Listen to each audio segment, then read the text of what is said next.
Well, after like 7 or 8 years, I finally got another PlayStation 3 controller. Yeah, I would have got it sooner, but you know, honestly, for many years that I owned my PS3, I kind of neglected it, in the sense that I didn't really buy much for it. That's starting to change a little bit now, but you know, figured, fuck it, let's get a controller. And hey, I was easily able to convince my dad because the PS3 is his favorite system. But that's not really saying much because he doesn't play it, but it is his favorite system. So yeah, you know, here it is. There's the back. You want to read it? Well, the camera needs to focus if you want to read it. Wow, this fucking camera is so fucking trash. Oh, there we go. But yeah, PlayStation 3 controller. It's weird because, you know, it just feels so new. It's like kind of surreal holding it, to be honest. But yeah, finally got to get one of those. Then we got some Game Gear games. Yeah. So far throughout the year, I had only picked up one Game Gear game, which was Shinobi 2: The Silent Fury. But here I got two more. This is Fred Couples Golf. Now, the reason why I'd been after this is because there was a 32X game called Golf Magazine Presents 36 Great Holes starring Fred Couples. Quite the name. But I remember actually enjoying it, you know, being that's one of the few 32X games I own. And I was like, when I found out about the Game Gear game, I'm like, oh, okay, this would be kind of cool to own both video games that good old Fred Couples here got. I mean, maybe good old Fred here is in like maybe some other golf game, but in terms of games with his name, there were only two, and now I own them both. This is actually a pretty fun golf game, I'm not gonna lie, but I'm not sure if there's more than 18, you know, courses. I think there might be just only like one set of 18 holes. So if that's the case, that's kind of weak, but it's actually a pretty fun game, I'm not gonna lie. You know, it's not too different from your other 8-bit golf games, but it's actually pretty good. Then we have X-Men, which we did do a watch us play on, not on the actual Game Gear, because, you know, we can't record that. Yeah, this game is, meh. Honestly, its biggest problem is the level design. Really, the level design is just not very good, or just kind of maze-like and just frustrating to get through. I did get past one level, which I believe unlocked some more levels, but honestly, most of the levels so far just aren't really leaving a good impression, and I doubt it's gonna really get any better. That's really the big problem with it. I mean, sure, it has a slight collision detection problem, but you know, you have a big enough life bar and lots of health to kind of solve that. I honestly don't think it's a terrible game, but like, it's not a very good one. It's not a very good one either, to be honest. I mean, there's far worse games out there, especially on like the Game Gear and stuff, and I don't think it's that, you know, you wouldn't get scammed if you decide to buy it for, you know, the price, which I got my copy for a whopping $6. So yeah, would I recommend it? Well, only if you're really curious enough. But hey, if you get this in a lot of Game Gear games, chances are this probably won't be the worst game in the lot. So, meh, whatever. It's not very bad, but it's not very good either, basically. Here we have Surf Rocket Racers for the Dreamcast. And, well, I beat this game, well, quote-unquote, and by that I pretty much did all the races and unlocked the rubber duck. I mean, I guess I still have to do the tricks and techniques and hazards and obstacles, but I will say that, you know, this is a fantastic game. This is a great fucking game. This might actually be a hidden gem for the Dreamcast. This is a really freaking fun game, you know? I mean, if you like Wave Race 64, or Wave Race Blue Storm, you're gonna like this game a lot. It doesn't have that, like, whole buoy system, like those games where you have to, you know... Wow, the camera is so fucking trash right now. It doesn't have that system where you have to, you know, like, pass by the buoys left and right to continue racing. It's just, you know, hey, you know, it's just a standard race, but on, you know, jet skis, and, what the fuck, camera? Focus. Okay, there we go. Oh, Alright. But yeah, this is a great freaking game. I had a blast playing it. The music's pretty good. The graphics are excellent. You know, just another great game on the Dreamcast, man. The Dreamcast is just an awesome system. My main gripe with it is that it's only 2 players. Which, that is fucking stupid. That actually brings down the game, I feel. Because, in terms of replay value, you just have a simple one-on-one. You're not even racing with other people. It's just one-on-one if you do 2-player. So that's really the game's biggest flaw. But other than that, it's a great freaking game, honestly. It's a bit of an uncommon game. You're not going to, see it too terribly often on eBay. But obviously, compared to games like Mars Matrix or Cannon Spike or Power Stone 2, or maybe even like Sword of the Berserk Guts Rage and stuff like that, you're not gonna. Those are definitely harder to find. But this is a bit of an uncommon game, so if you see it for a good price, I would definitely recommend picking it up. Alright, now I'm gonna focus the rest of the video on these 2 games. Tales of Symphonia for the Gamecube. Now, I'd been wanting this for a little while, but I wasn't, in a real rush because, I was a little hesitant. But then, of course, when I eventually got Tales of Vesperia last year in August, I fell in love with it because this game, Tales of Vesperia, is fucking incredible. It's one of my favorite games of all time. I love this game. It's awesome. Especially considering how much it surprised me because it's the first Tales game I've ever played, and it's really one of the only RPGs that I've played that isn't Mario or Pokemon, and I loved it. So, of course, I was motivated to get some more after I beat it, and, well, my next choice was Symphonia, because, well, back in, 2009 and 2010, and 2011, in some ways, and maybe even 2012, that was that one point where I just bought a shit ton of GameCube games, because, GameCube's my favorite system of all time. I haven't got as much games for it recently, but, this was one I kept on seeing, because I looked up a lot of, GameCube collection videos, and this, along with many RPGs, such as, Baten Kaitos, Eternal Wings and the Lost Ocean, and, maybe like Cubivore, or Baten Kaitos Origins, or Skies of Arcadia Legends. Those are games I saw a lot in collection videos, along with this one. And this one kind of, always striked me because of, well, I guess the name, Tales of Symphonia, because, it was the first time I'd heard of the Tales series, and, yeah, I guess after I got done with Vesperia, I got this in, early July, and I beat it, put about 90 hours into it, and, it's a fantastic game. It is also really good. I don't like it as much as Vesperia, not really at all, actually. I think Vesperia is a better game, but this is still, great on its own right.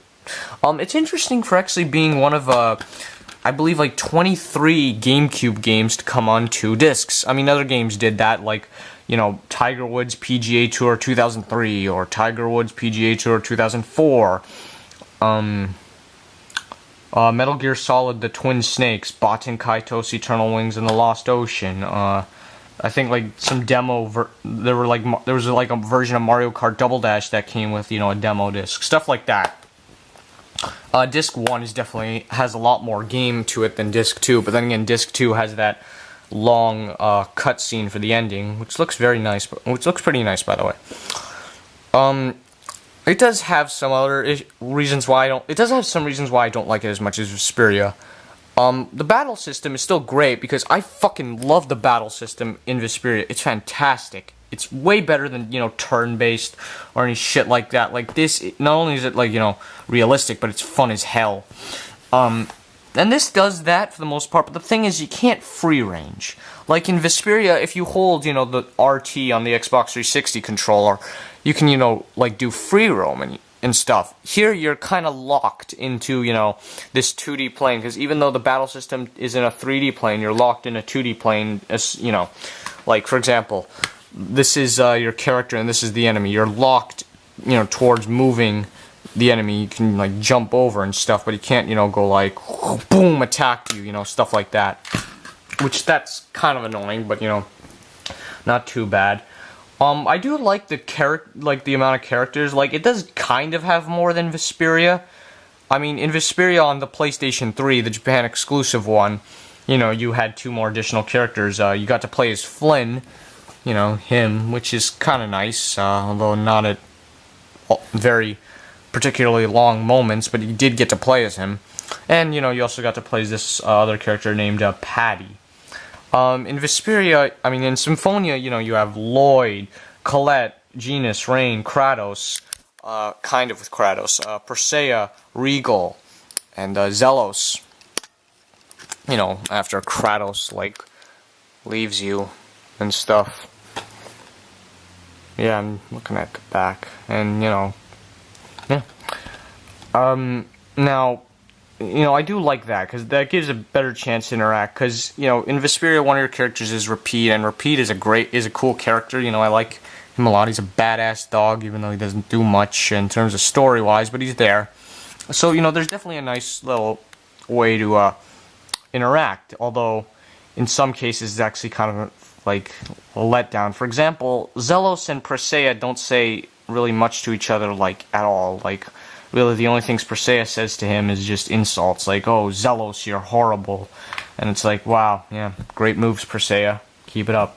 Proud of you. Sheena and Regal don't really say anything to each other. And, you know, it seems like when the skits play, it's kind of annoying because maybe it's kind of like predictable what's going to happen. It's like, oh, haha, they're, you know, they're treating Lloyd like a punching bag, like belittling him for kind of a silly reason or whatever. You know, but that's just like kind of minor stuff, I guess, though the character interactions could be better, as I previously mentioned before. The music is great. I'd say it's just as good as Vesperia, you know. Motoi Sakuraba is a fucking genius. I mean, like, there's stuff that I kind of, like, you know, there's one point where, like, Kratos here, he betrays you, but then it's like, you know, I mean, there's more story to him than just him simply betraying you, though personally I would have liked if he stayed with you throughout the journey. Granted, there is a lot more story to him to kind of... Phone's ringing. Yeah, let's just ignore that for a second. There's definitely more story to it, explaining why he kind of, like, leaves you and stuff. But there's actually one point later on at end game where you can either choose to have Kratos or Zelos on your side, you know, for the final boss and stuff. However, in order to do that, in order to have Kratos, you actually have to kill Zelos. Which is kind of dumb, because he returns in the sequel, Tales of Symphonia, Dawn of the New World. So, I mean, granted, I know that they weren't planning that when they were developing this, but it's like, But then again, I am glad Zelos is in, like, you know, Dawn of the New World, even though Tales of Symphonia, Dawn of the New World looks like a very fucking disappointing game. But I really do like both of these games, especially, you know, when I started Symphonia, I started it with my friend Jason. You know, we played it for about 4 hours, and every now and then I would get him and, like, my friends, like, Jimmy and Kevin over, you know, to battle and stuff.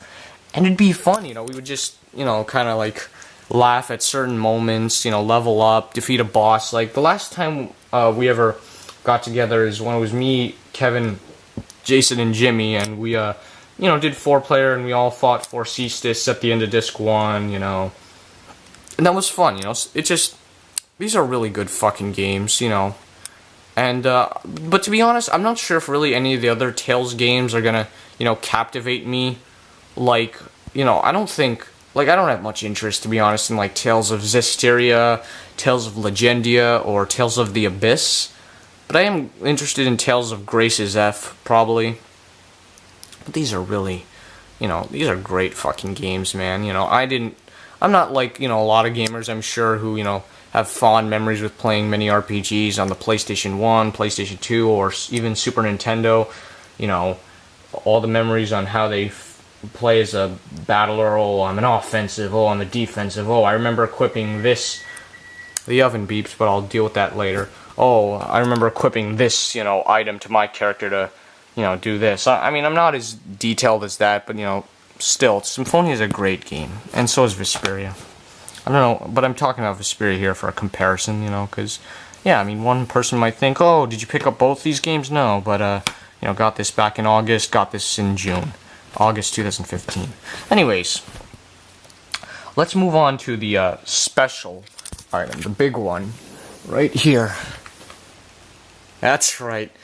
Shinobi Legions on the fucking Sega Saturn. Now, what makes this so special? If you're a Saturn collector or Saturn fan, you may know that this is actually a pretty hard to find game, and expensive at that. Normally going for like the $150, $30, $40 mark. I'm embarrassed to say how much I paid for this, but I paid $130. The reason why I just wanted to spend a shit ton of money on one particular game recently is because, I went to Con Bravo and I had a lot of money left over because they didn't really have any, expensive stuff like I was hoping. So I just said, fuck it, let's pull the trigger and get Shinobi Legions on the Sega Saturn. Because, well, now that I got this, I'm planning to get all the Shinobi games, with the exception of, maybe, Shinobi for the PC Engine, because, I don't own that. The interesting thing, one thing I want to point out, is look at the font on Sega Saturn. It doesn't have that, that extra, coat of a darker silver or a dark shiny gray. The font, color tone and stuff, I believe is the actual same font and color tone that they use for Brazilian Sega Saturn games. If you look up on Sega Retro, cover art of Brazilian Sega Saturn games, and then you look up, this font, you can see it's pretty damn similar. I'm not sure why that is. I believe why this game is so rare is because Sega themselves did not bring it out to North America. It was a Vic Tokai. I'm not sure why Sega didn't want to bring it out, because why the fuck wouldn't you want to? And plus, it's an early Saturn game. It came out in 1995. It shouldn't be so rare, but hey, it is. But what can I say about the game itself? Well, it's Shinobi action, and really good Shinobi action. I think this game's level design and stuff is actually pretty good, with the exception of the 5th and maybe the 8th level. I'm close to beating it. The final boss is still fucking me over, but hey, considering I spent $130 on this, you bet I'm gonna fucking beat this. And, it's infamous for its, cheesy FMV cutscenes that kind of play in between levels. But, levels and stuff are pretty good. The game itself is just generally a good time. It's more focused on katana action rather than, shuriken action, Revenge of Shinobi and stuff like that. But it's quite good. It's pretty damn fun. I mean, there's stuff also the pre-rendered graphics and stuff, which, people compare it to Mortal Kombat Mythologies, Sub-Zero. And as some may know, this game, kind of like Sonic CD and Cyber Speedway, actually has a different soundtrack, but it only has a different soundtrack in Europe. The soundtrack in North America and Japan is the same. And, now, well, normally I give people kind of shit for, sounding so biased towards Sonic CD's Japanese soundtrack. Now, keep in mind, Sonic CD is my favorite Sonic soundtrack, but I feel like, this US soundtrack gets shit on unfairly. I will say, yeah, the European soundtrack is better. In Europe, the game is called Shinobi X, and that's even harder to find than Shinobi Legions, or the Japanese version, Shin Shinobi Den. But yeah, I don't regret spending $130 on this. Would I recommend it? Well, that's kind of hard to say. I guess only if you're really a dedicated Shinobi fan or a dedicated Saturn collector. But of course, it's great to have this,